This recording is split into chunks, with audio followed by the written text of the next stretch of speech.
پہلی بات یہ کہ کوئی سیاسی دباؤ برداشت نہیں کیا جائے گا جو ریاست کی اس ول، اس ڈٹرمنیشن، اس پالیسی کے سامنے کھڑا ہونے کی کوشش کرے۔ ان لوگوں نے جن کا اس ملک میں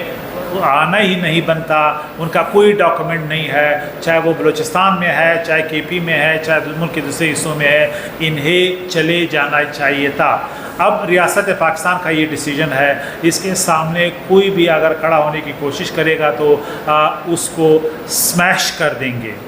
دوسری اہم بات یہ کہ جو آپ ایرانی بارڈرز کی بات کر رہے ہیں، ایرانی ڈیزل کی آپ بات کر رہے ہیں، اس میں جو چھنک ہے، جو 90% ہے، وہ مافیا اور سنڈیکیٹس کے جیبوں میں جا رہا ہے۔ اس میں کوئی عام آدمی کی انوالومنٹ جو ہے وہ 1% 2% بھی نہیں ہے۔ ٹوٹل جن زمبا کی ہم بات کر رہے ہیں اس میں 7 سے 8 ہزار ڈرائیورز ہیں جن کو گورنمنٹ جو ہمارا سسٹم ہے ان کے ذریعے کمپنسیٹ کرے گی تاکہ وہ بے روزگار نہ ہوں۔ اسی طرح جو افغان ٹرانزٹ ٹریڈ ہیں جس میں ٹیکسیز انوالو ہیں، وہ بھی چند 100 یا 1000 کے برابر ہیں۔ اگر آپ یہ کہہ رہے ہیں کہ ان سمگلنگ کی ایکٹیویٹیز میں عام لوگوں کو فائدہ پہنچ رہا ہے، تو آج چاغی میں، مکران میں، آج بلوچستان کے ہر خطے میں پانی ان کی وجہ سے ہوتا، وہاں پہ ہاسپٹلز بنتے ہیں، کیونکہ اربوں روپے کا اور میں یہ کہہ رہا ہوں کہ ڈالرز میں یہ ریونیو سمگلرز اور مافیا کے جیبوں میں جا رہا ہے۔ یہ صرف ایرانی تیل کی بات نہیں کر رہا، یہ افغان ریورس ٹرانزٹ ٹریڈ کی میں بات کر رہا ہوں، جس کا اس سال والیوم 7 ارب ڈالر ہے، جبکہ افغانستان کا ٹوٹل امپورٹ 2 بلین ڈالر ہے۔ تو یہ سامان جدھر سے آ رہا ہے واپس پاکستان آ رہا ہے، تو اس کا جو مین بینیفیشری ہے یہ 90% جو ٹاپ کی آپ کے سینڈیکیٹس اور مافیا ہیں وہ انوالو ہیں، لہٰذا ان کا عام آدمی کے روزگار سے ان کا کوئی تعلق نہیں ہے۔ تو یہ مت ہے کہ وہاں پہ لوگوں کو جو ہے یہ انلیگل السٹ ایکٹیویٹی کے ذریعے کوئی روزگار جو ہے سبسٹانٹیولی ملا ہے کرے گا، تاکہ بیچنے کے بعد وہ واپس اگر آئیں بھی تو ان کا ڈیٹا نادرا کے پاس ہو۔ اس طرح انٹر پروونشل بارڈرز پہ بھی جوائنٹ چیک پوسٹ قائم کیے جا رہے ہیں تاکہ اگر یہ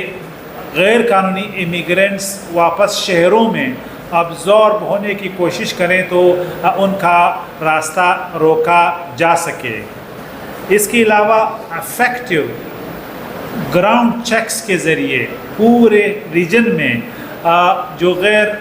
ملکی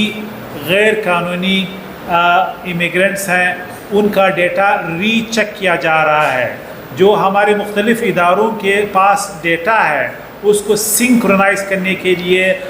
گراس روٹ لیول پہ ایک منظم کارروائی جو ہے وہ انڈر وے ہے، تاکہ ہم چیک اور کاؤنٹر چیک کر سکیں کہ واقعی جو ڈیٹا ہمارے پاس ہے اس کی ایکوریسی کتنی ہے۔ ایک انٹرنیشنل لا جو UN ریزولوشن کا 1333 ہے کے مطابق کر رہا ہے، اور اس ریزولوشن کے مطابق ان کو جو پلان کرتے ہیں، کمٹ کرتے ہیں، فائننس کرتے ہیں یا ٹیررسٹ ایکٹیویٹیز میں ہیلپ کرتے ہیں، ان کو نکالنا ہر اسٹیٹ کی ذمہ داری ہے۔ اور آپ کو یہ بھی معلوم ہے کہ اسمگلنگ میں، ٹیررزم میں اور کرائمز میں جو ایلینز ہیں، جو غیر قانونی ایلینز ہیں، ان کا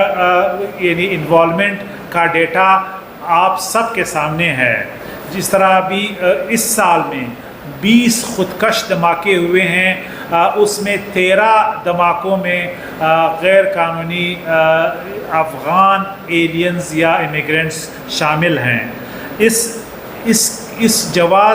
جسٹیفیکیشن کو